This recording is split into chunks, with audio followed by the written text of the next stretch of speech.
Hello friends, welcome back to our Back to Basics series where we focus on being a good notary first before anything. Everyone wants to make money, but not enough people want to learn the appropriate skills. And honestly, certificates. Certificates are one of the biggest problems for new notaries. I have some stories for you on this one. All right, but we're going to start with what's a notary certificate. So a notary certificate, I'm going to insert some photos of what they look like. But a notary certificate is basically the notarial section, the official statement, and that's where you complete. You say who appeared before you, what type of notarization you performed, what happened, where it happened. So you're going to have like your state and county that you're in, where it happened, how you verified the identity. Not every notarial certificate has that, but some of them will have they came before me with and then there's a blank for you to write the type of identification. You write driver's license, passport, green card, whatever that is, you'll write it in that space. And then you stamp it, you sign it, and sometimes it asks for like your commission expiration, sometimes it asks you to write out your commission number. It just generally depends, but that's definitely what's happening. Who appeared before you, what type of notarization was performed, again, when it happened, where it happened, and how you verified identity. It's proof of your act. All right, so your signature and stamp belong on the certificate. So that piece, that portion, I'm probably gonna get like a blank paper. Yeah, so that piece, that portion, you're gonna have the document, and it usually is at the bottom portion of the document. So you have, we're gonna write deed.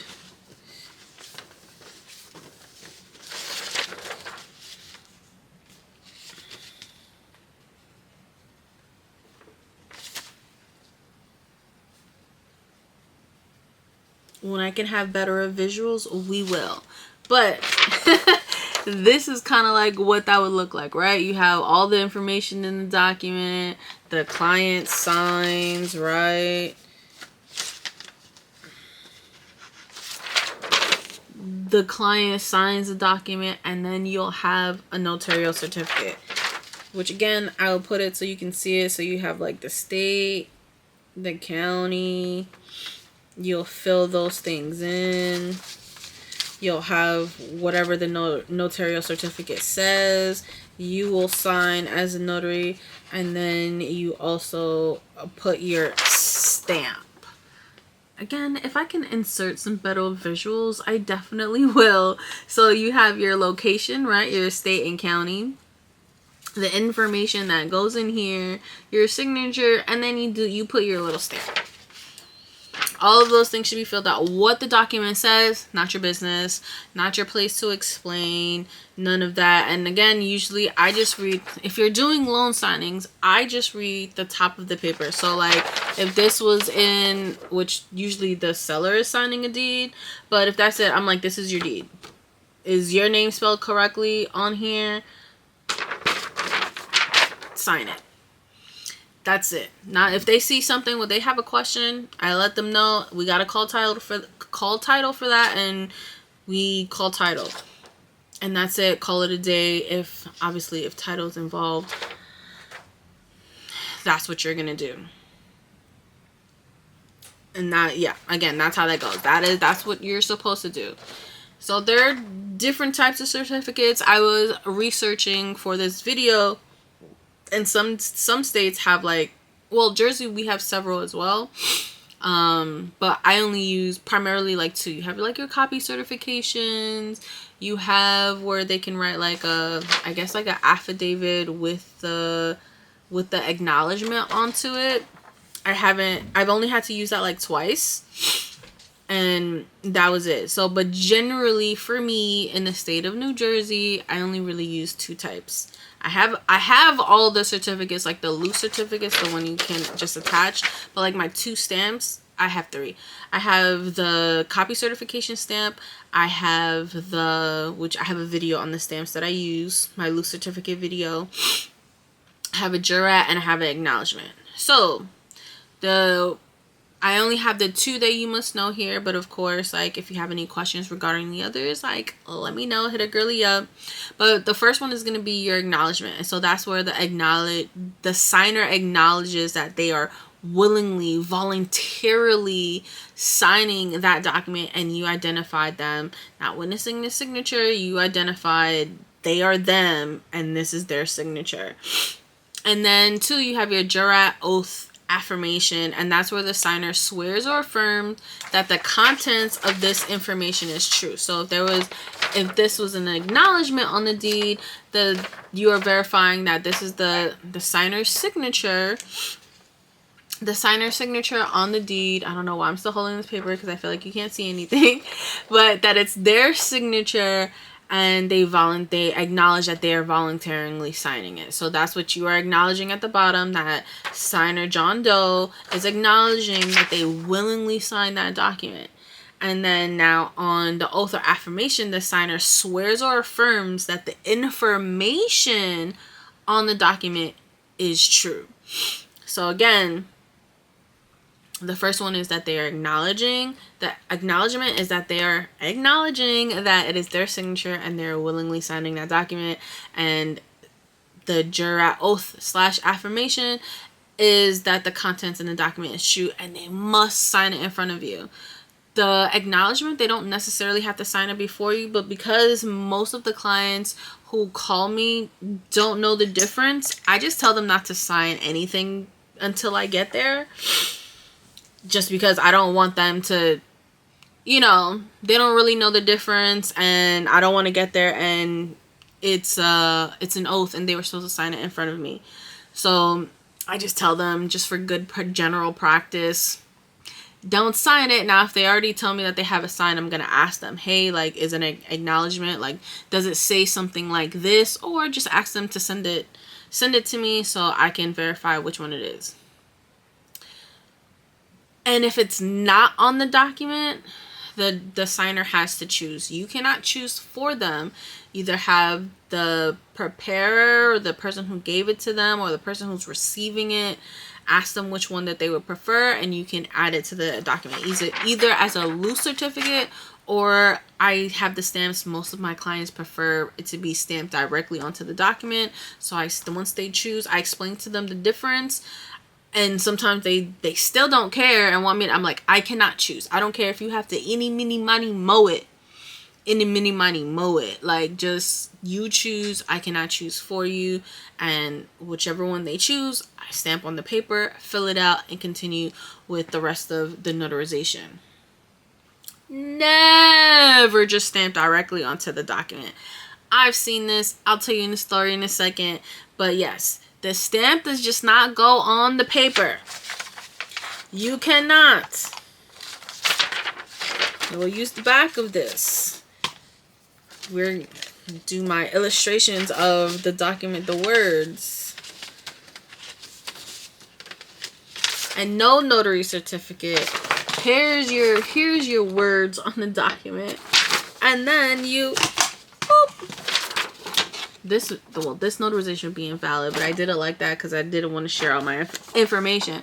But you can't just put it on there. See how there's no notary certificate? I just put it at the bottom of the paper and I called it a day. No, invalid, wrong. You're gonna set them back. If their document has to go somewhere, it's likely to be rejected, and now that person has to take more time, find another notary, or if they want you to fix your error, you're gonna have to now go out there with likely being unpaid to fix your error. So please make sure that if there's no notarial certificate, you add one. Ask them which one they want. Add one and call it a day. Make sure that that's always done. You do not just sign the paper, and people will think that, oh, don't you just like stamp and sign it? Nope. That's illegal. That's invalid. That's not how this works. You are the professional. That is why you're paid the bucks, you're paid the money. If they wanted something like that, they could have went to UPS which sometimes UPS no gas, like they do things like that. I've had clients who choose to use UPS and come to me for like an apostille or something like that, and or I've had to correct things that UPS has done because they are not always, just the ones that I've had experience with doesn't have the appropriate like knowledge or education on notarizing documents, and I've had quite a few people who have used them and gotten their documents corrected. So you don't just put it on the document itself. So here's the story that comes into play.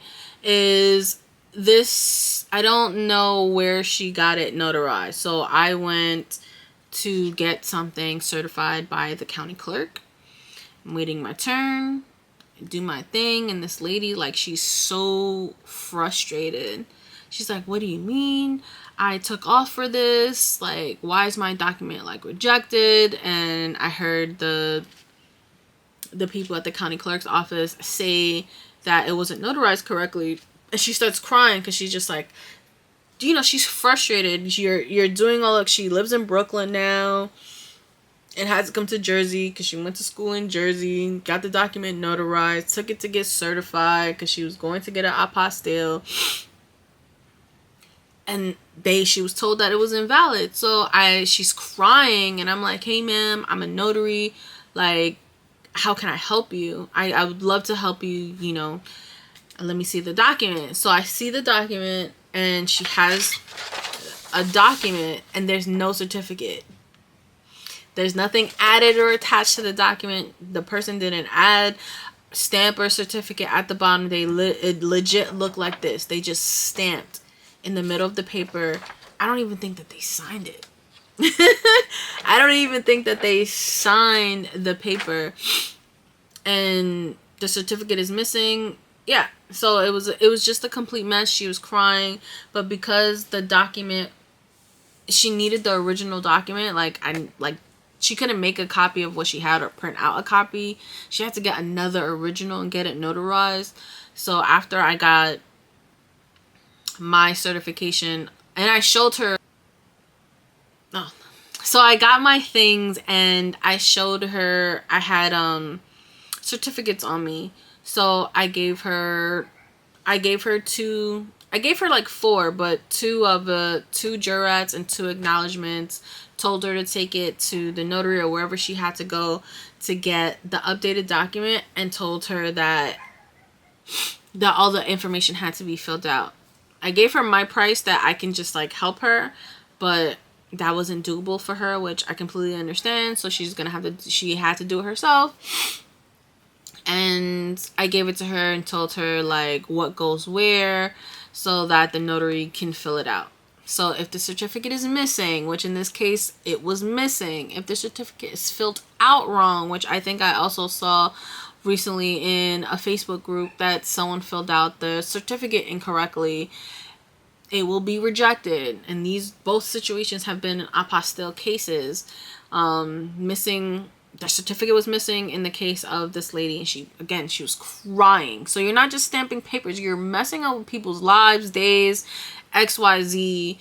She was so frustrated she had to take a day off work. She doesn't drive, so she had to commute all the way to Jersey City to get this done.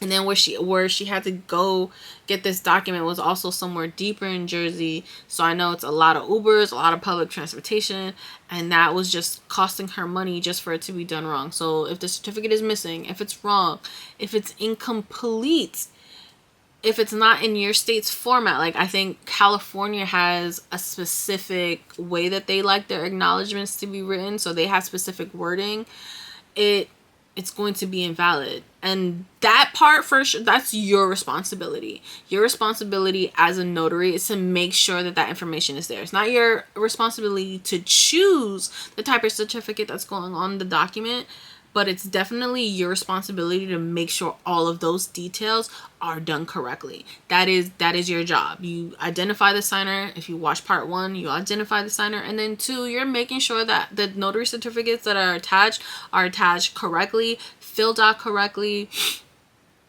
and are there. So when to attach attach a loose certificate. It's when the document doesn't have the correct wording. That if your state has specific wording, then you're going to make sure to attach or stamp, right, that the loose certificate. If the certificate is missing, you're going to attach one or stamp one on. If it's from another state and your state is specific, you're going to attach your state wording onto the document. Make sure that you clear that with whoever's giving you the document and such. If the document is pre-signed and it's a jurat, you're going to need now a new one. They're going to need another document. The client, yeah, so those are the reasons why you would use a loose certificate, right? The loose certificates protect you and the signer. So make sure those things are done, filled out correctly. Make sure you know how to fill them out. Practice, read how to fill them out, know what your certificates look like. I know sometimes we do things for like different states. Ask if you get some documents from California, whoever gave you the assignment, hey, our certificates don't look like this. What goes here? What goes there? I ask everything. Anytime like I have something from a different state that I'm not familiar with, I ask the person who gave it to me. No shame in my game, because I'm going to make sure that it's done correctly and done right. I would like returning business. So, and that's the way that you're going to get returning business, by being a good notary first. So some red flags that can use corrections on your notarial certificate. I mentioned that already. If you have specific language in your state, make sure that you add the correct certificate if you're signing a document in your state and you have specific language. If it doesn't, fill it out, move on. We don't have specific language in Jersey, so that's all good. I don't generally have to worry about that. Make sure that there are no blank spaces in the certificate. And of course, if there's no certificate at all, that's a red flag. You are going to add one. If there's no certificate, please add one. Have the signer choose the appropriate one for them, and you're going to attach that. So being a good notary is to make sure to catch all these things and to know these things before you're out here signing people's documents and then, you know, wasting their time. That lady wasted her whole day. She was so sad and so frustrated. I felt so bad. So how are you going to fill out the certificate correctly? You're going to print clear handwriting. Some notaries do not have clear handwriting, and that can frustrate people like title, anyone who needs to read the document. The name must exactly match your commission. So mine has my first name, middle initial, last name. Is that how I print my name in real life? Nope. But I do it on the documents that I'm notarizing because that's what my commission says. Make sure you have the correct venue and state. I've seen people leave these blank. Insane. Make sure that the date is correct. Make sure that the signers' names are correct. The type of ID that they use. Make sure all of that is written in there correctly. Make sure you have your signature and your stamp is clean and clear, no smudges. So like this is not clean and clear. This, right? Like it is faded. That would be invalid. If you did not stamp it correctly, it is okay to make a cross through it, initial, and then stamp again. Because I've done it where it's just like, ugh, like I didn't stamp it right. The table was I'm not on a flat surface. It's okay. It's simple, but these sound very simple and very silly, but it happens so often. I've seen it happen so often. I upset clients, upset notaries because they just don't even know what they're doing is wrong, and it is wrong. Like, make sure you're on your P's and Q's. This is not just stamping documents. That's not just what we do. Like, you need to take this seriously because it is. Right? Your certificate is your legal protection. If the document is ever challenged, your certificate saves you. Not the document, not the signer's memory, your certificate. So make sure that it is done correctly, because you don't want people coming for you because you did it incorrectly, and yeah, you don't want someone coming for you. Again, I read on a Facebook group, someone did that, I think on some estate planning documents, a power of attorney, something of the sorts. They just stamped the document, and when they the family went to do whatever they needed to do, it was invalid and they were threatening to sue her because now the person is dead who signed the document, so they can't even go and course correct now because that person can no longer sign the document. You see what I'm saying here? It's not just something silly and something that's not important. These are very important documents that you're handling and you need to act accordingly. Okay? All right. So that was it on basically on notary certificates. If you have any additional questions, how to fill them out, let a girly know. Thanks for watching episode 2 of Back to Basics. Comment basics if you're ready for episode 3, where we're going to talk about when you must refuse a notarization, something that a lot of new notaries struggle with. And if you need mentorship or you actually want to improve your notary habits, check the description on how to connect with me, and I'd love to help you get on your notary P's and Q's. Thanks for watching. Like, subscribe, share with your notary friends. Holla at your girly. Bye.